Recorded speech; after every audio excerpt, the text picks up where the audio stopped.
First of all, I should say that we are the only CLAHRC with a specific theme dedicated to palliative and end-of-life care. There is no other CLAHRC in the UK with a theme on palliative and end-of-life care, which makes us in a rather special place. Cambridge, and we understand Manchester, have it kind of as a little subsection within a theme, but not as a theme area. I think we do need to be aware of the CLAHRC focus that NIHR have set it, and I think that's in the title. It is about collaboration. It's also about building and fostering and doing leadership. It is about delivering and doing applied health research, and it is about improving care. So those aspects have to drive us in the title. And just to be clear, all of the CLAHRCs, when we were putting together the bids, were asked to focus on long-term conditions and public health. And palliative care is highly relevant to this. The argument that we put forward in the bid, to share that with you, is that palliative and end-of-life care is a central element of the NHS's, and also social care actually, responsibility. Because 20% of healthcare resources are estimated to be spent on the last year of life, a major component of healthcare spending. More than 80% of the deaths that happen now are from chronic and progressive long-term conditions. The UK end-of-life strategy and many life-limiting, many disease-specific national service frameworks for long-term and life-limiting conditions have emphasised the importance of palliative and end-of-life care, particularly to improve symptom control, empower patients and families, support lay caregivers, and to provide psychological and social support, but they haven't explained how exactly this should be done. And currently we know that around, although only 20 to 25% of people who die do so in their own homes, in fact the majority, somewhere between 55 and 70%, would prefer to die at home.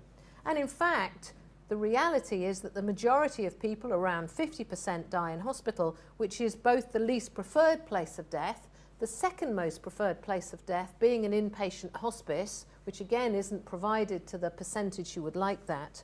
And hospital is one of the least preferred places of death, and also arguably at higher economic cost. And we also argued to the bid that the future trends for the UK and projections show that in the coming years, although we've been through a lull in the annual death rate, we are going to be seeing in future years a marked annual increase in the number of deaths.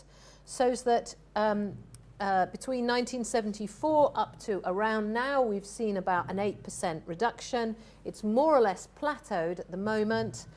And so we have a short window of time, which is the box in the middle, to get this right. And if we're looking at about a 17% increase in the annual number of deaths up to 2030, and this is going to affect South London and the whole of the UK, then this is a major reason why we should think about palliative and end-of-life care in a national NIHR initiative such as CLAHRC's. And in particular, we should be mindful of the fact that by 2030, almost half of deaths will be in those aged 85 years and over. And currently, half of the deaths that happen are in people 75 years and over. So there are some major challenges facing our society, which we hope that the CLAHRCs will help to address.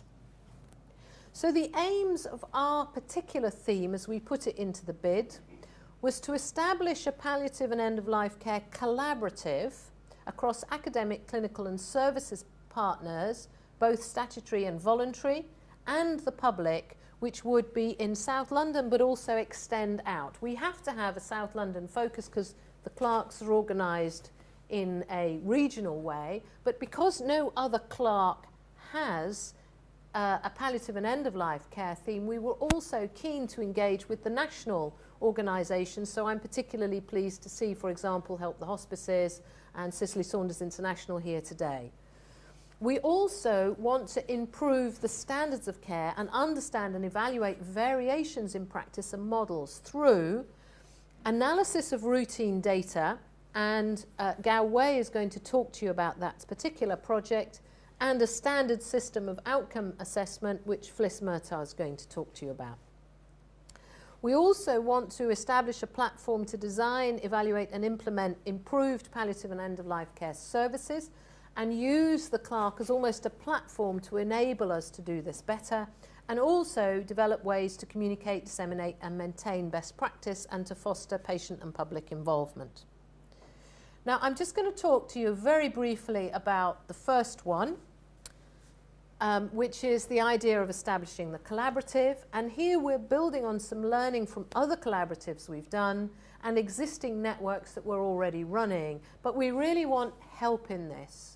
And part of today, and part of the little questions that we've given you to feed back and hand in at the end, is about asking for your help and thoughts in how we do this, so that we can bring in patients and commissioners. And I think we need to more clearly refine the goals of this collaborative, and this is where we want your input in thinking about, do we use it for information to exchange? Do we use it for implementation and dissemination? Can we use it for capacity building? How can we use it to influence practice, policy and the research agenda? And also, how can it influence the research agenda? And for example, we also want to look at the ways in which we might evaluate new models of services. For example, rolling out things like the breathlessness support service that we developed here, or the Coordinate My Care project, if we can find ways to evaluate that through the CLAHRC, or look at ways to improve and assess safety and uncertainty. For example, the PACE assessment for intensive care units, or the Amber Care bundle, which I know many people here in the room are very familiar with. And there's probably other things that are going on across our area and across the UK that we should be picking up and looking at. Patient and public involvement is central to our theme, and Tony is going to talk to us in the programme a bit more about that and what we want. We want to build on a patient and public involvement group that we've already established here in the Institute and across the region. We also want to do some research into patient and public involvement if we can, and linking with the patient and public involvement theme. And I don't know that Diana's here yet, but we are expecting her. She's leading the theme across the CLAHRC. But we want to do some research into the best ways that the patients and publics can be involved to help reconfigure services and to evaluate the effects of that. We've got a number of partners here in the room, and we'd like to extend that and ratify that. I think that we bring a lot of health services research expertise here in the Cicely Saunders Institute, and also a range of statistical, anthropological, sociological, epidemiological, psychological expertise and clinical academics. But we need the whole partnership across the different clinical services and the commissioners to make this work properly. I am duty bound by NIHR to show you this funding acknowledgement, to thank NIHR for their funding, which I truly do, because it's lovely to have a funder of research that wants to include palliative and end-of-life care. So for the record, thank you NIHR for your support for this.